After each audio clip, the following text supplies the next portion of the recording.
Gracias a ti por estar con nosotros. Saber para servir. Decía Sir Charles Sherrington, un neurocientífico muy importante, uno de los grandes entre los grandes, las siguientes palabras. El cerebro puede compararse a un telar mágico en el que millones de centellantes lanzaderas entretejen una evanescente estructura, siempre significativa. Es como si la Vía Láctea emprendiera alguna danza cósmica. Esta bellísima frase, queridos amigos, representa esa extraordinaria actividad que nuestro cerebro tiene y que hoy, gracias a la tecnología, podemos inclusive ver. Es como si la Vía Láctea efectivamente emprendiera algún tipo de danza en el cosmos. La forma en que nuestras neuronas se comunican y por lo tanto la forma en que nuestro cerebro aprende.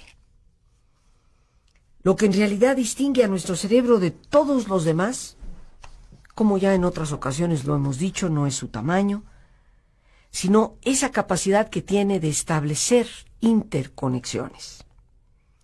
Desde el vientre materno, nuestras células cerebrales, las neuronas, empiezan a entretejer sus redes. Un proceso que nunca termina, sino hasta la muerte. La cantidad de interconexiones que nuestro cerebro pueda llevar a cabo dependen fundamentalmente de la cantidad de información, de la cantidad de estímulos que nosotros le damos al cerebro.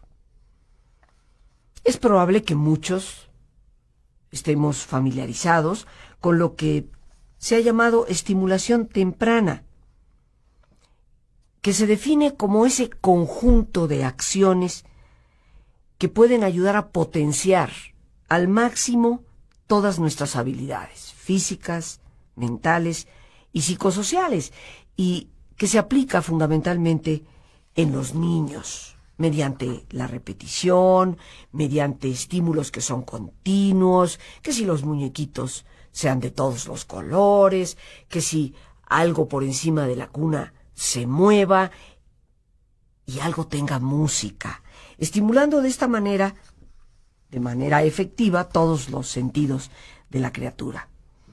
Sabemos, y eso ya más que comprobado, que la carencia, la falta de esta estimulación, pues puede llegar a convertirse en un detrimento, en un factor que limite la capacidad y el desarrollo de esa criatura, porque nuestro cerebro necesita de esos estímulos para poder aprender y desarrollarse. De igual forma, queridos amigos, aunque tal vez no conocida por tantos, yo he bautizado a algo con el nombre de estimulación madura. Y esa es la estimulación que debe motivarse a cualquier edad. Y sobre todo cuando nos vamos acercando a la llamada tercera edad. Porque esa estimulación madura, ya no temprana, cuando estamos de los 0 a los 3 o 4 añitos, sino a partir de la adolescencia y sobre todo cuando somos ya adultos, esa estimulación desempeña un papel de extraordinaria importancia. ¿Para qué? Para poder incrementar y también para poder conservar nuestra agilidad mental. Cuento chino, como podemos decir hoy en día, es eso de que la memoria se va perdiendo con la edad. Cuento chino es que por la edad ya no me acuerdo dónde dejé las llaves. Cuento chino es que, pues, ¿cómo esperas que me acuerde, hombre? Si ya a mi edad, mijita, suficiente hago con acordarme de ti. Cuento chino. Porque hoy sabemos que la memoria no depende de la edad, sino de esa estimulación que le hemos podido dar. La plasticidad de nuestro cerebro, obviamente, es mucho más obvia en nuestros primeros años de vida. La forma en que se realiza esa especie de danza cósmica entre las neuronas de nuestro cerebro. Pero hoy la ciencia nos demuestra que el potencial siempre está presente. Y de lo que depende es de la determinación que tú y yo tengamos para estimularlo. Casi siempre se había considerado que después de nuestra infancia, pues el cerebro solo modificaba sus estructuras ante el deterioro. Las neuronas iban muriendo hacia el final de la vida, que cuando las neuronas dejaban de desarrollarse adecuadamente o estaban dañadas, pues ya no podían ser reemplazadas. En otras palabras, se había estimado que un cerebro que sufriera algún daño, pues ya no podía modificar sus estructuras ni encontrar nuevas maneras de funcionar. Eso podríamos llamarlo la teoría del cerebro estático, que decretaba que aquella persona que naciera con alguna limitación o daño cerebral estaría limitada de por vida, condenada a vivir en una especie de vacío neurológico.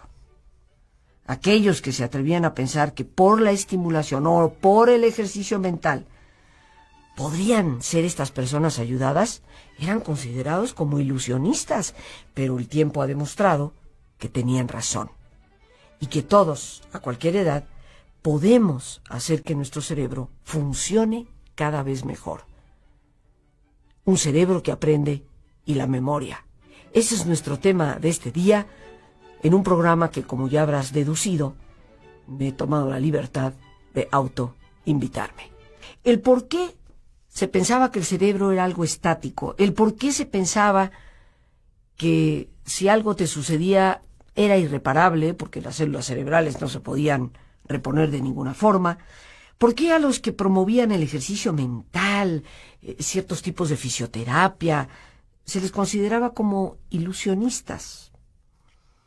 Bueno, como afirma un médico muy connotado, el doctor Norman Deutsch, se creía que el cerebro era estático porque pacientes con daño cerebral pues rara vez alcanzaban una recuperación que fuera verdaderamente completa. No teníamos capacidad de observar la actividad microscópica de un cerebro vivo. Teníamos dibujos que se hacían en base a cerebros diseccionados, ya muertos, pero no teníamos todavía la tecnología para ver qué estaba pasando en un cerebro plenamente vivo. Y por supuesto, esa idea mecanicista que heredamos desde el siglo XVIII a través de Isaac Newton y a través del filósofo René Descartes, o Descartes como muchos le conocen. El cerebro, una máquina. Se te descompone la pieza de una máquina, pues ni modo. Pero a partir de la década de los 70, en el siglo XX, pues un grupo de científicos fueron mostrando que el cerebro cambiaba su estructura con cada actividad que iba realizando. En otras palabras, el cerebro va perfeccionando sus circuitos para poder hacer las cosas mejor. Si algunas áreas fallaban, pues empezó a ver que otras áreas del cerebro asumían ese trabajo. Y nombraron a esa capacidad fundamental del cerebro neuroplasticidad. El doctor Merzenich, o Merzenich, como tú quieras pronunciarlo, es probablemente el gran pionero en este esfuerzo por demostrar científicamente cómo el cerebro no tiene nada de estático. A través del esfuerzo y la observación se ha demostrado que nadie, absolutamente nadie, tiene que quedarse atorado con las habilidades mentales con las que nació. O sea que ese refrán de que nací para macete, del corredor no voy a pasar, eso es totalmente inoperante, una falsedad absoluta. Hoy sabemos, a través de ese esfuerzo y observación, que aún un cerebro dañado puede reorganizarse a sí mismo para que otra de sus partes asuma las funciones que se requieren, y que aunque las células cerebrales se dañen, sí puede existir, y esto tal vez es lo más importante, regeneración del tejido cerebral. Y más importante aún, que el número de interconexiones se pueden multiplicar constantemente. ¿Cómo podemos hacer que nuestro cerebro se mantenga plenamente activo, mantenga esta capacidad de reinventarse, por así decirlo, a sí mismo a través de la estimulación, a través del trabajo que le damos. Hoy podemos contemplar la actividad de un cerebro vivo a través de la tecnología y podemos ver, literalmente ver, cómo se forman las interconexiones neuronales en nuestro cerebro. Por fin hemos reconocido que nuestro cerebro es infinitamente superior a cualquier máquina y que al ser un organismo vivo es mutable, es cambiante. El que la estructura de nuestro cerebro pueda transformarse a través del pensamiento y de la actividad, esto, queridísimos amigos, revoluciona totalmente la manera de contemplarnos a nosotros mismos. Y va multiplicando, pero así geométricamente, ¿no? De 2 por 2, 4, por 4, 8, por 8, 16. Eso es una multiplicación exponencial, nuestra capacidad de aprendizaje. Para saber aprender, necesitamos no solo cambios en nuestra conducta, necesitamos cambios en la estructura y función de nuestro cerebro, pero son cambios que tú y yo podemos generar.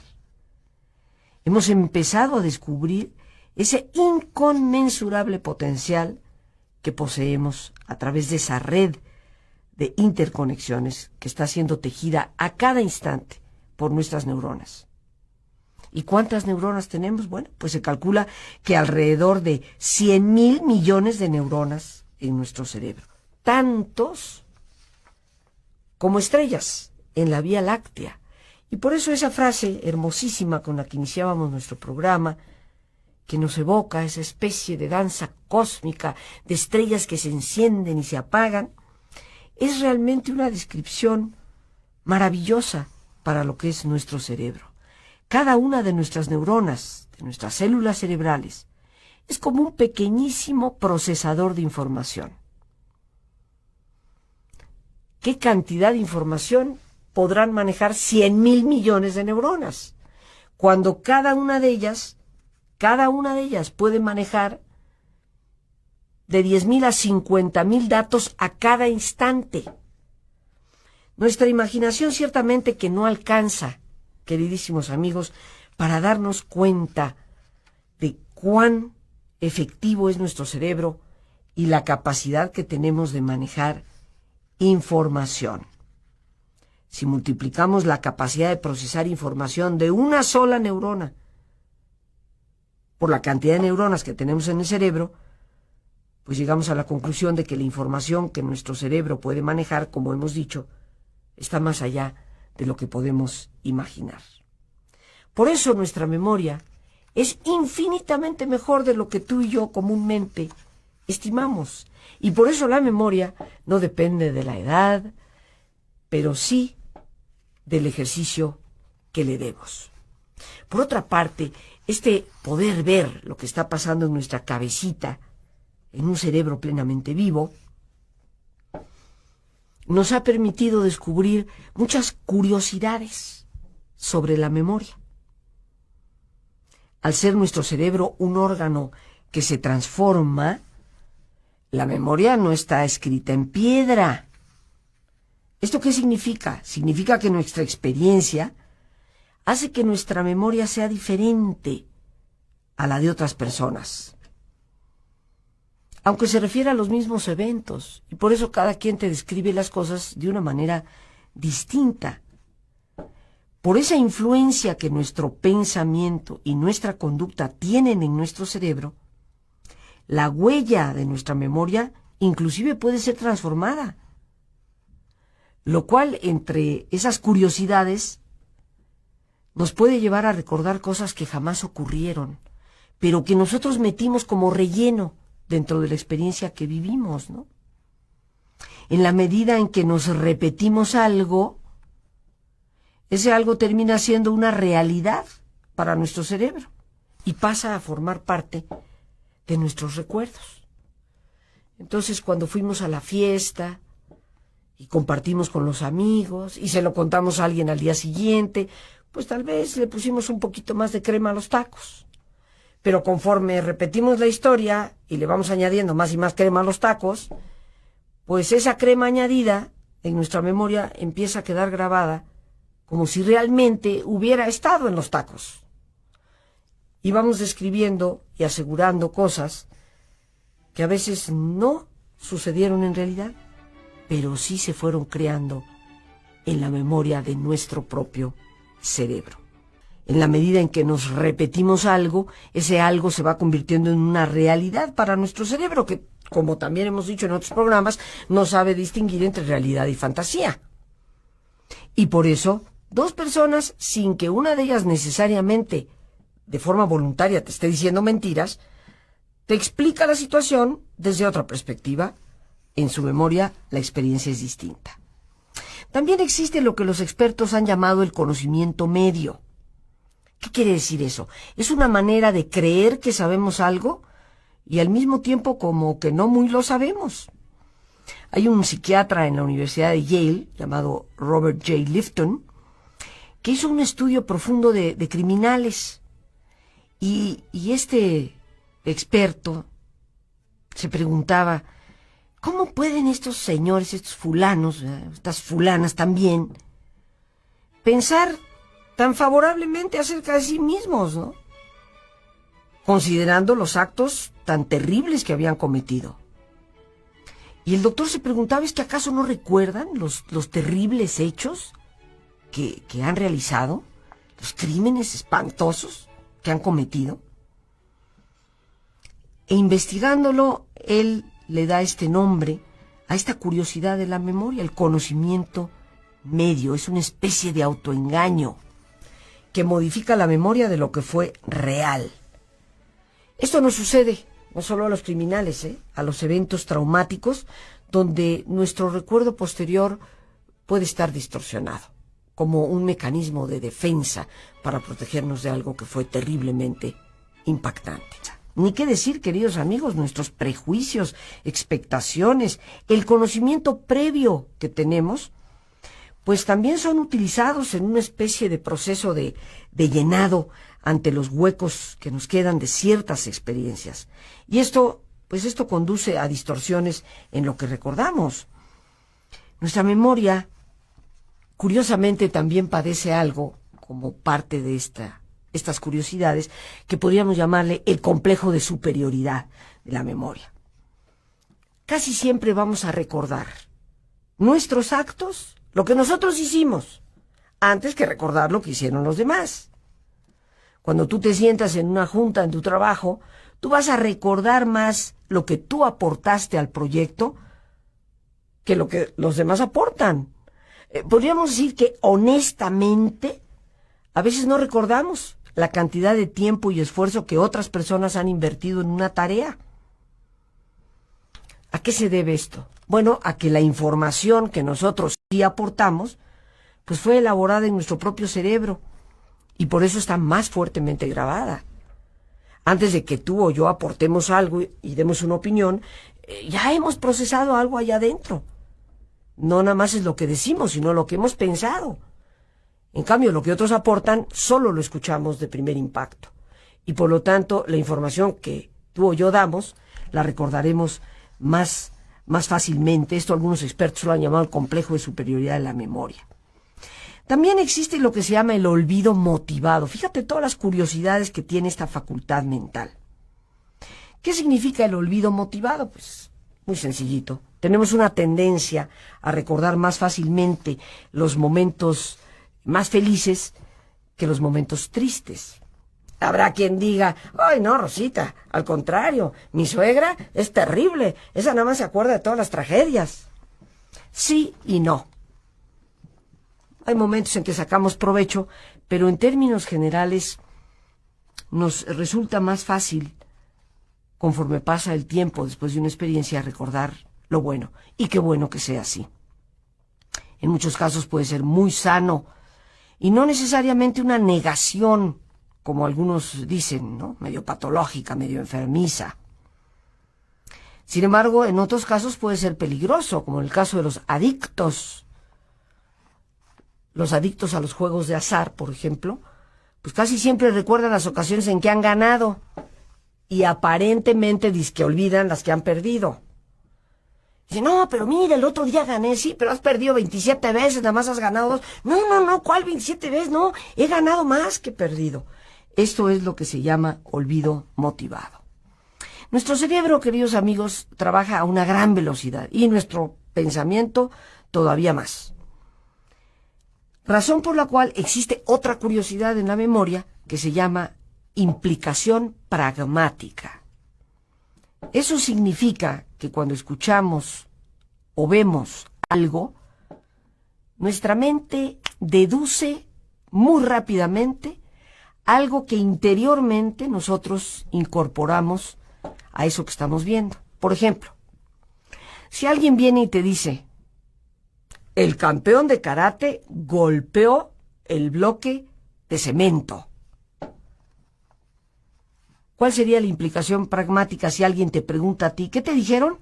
Ah, me dijeron que el campeón de karate rompió el bloque de cemento. Ahí hay una diferencia.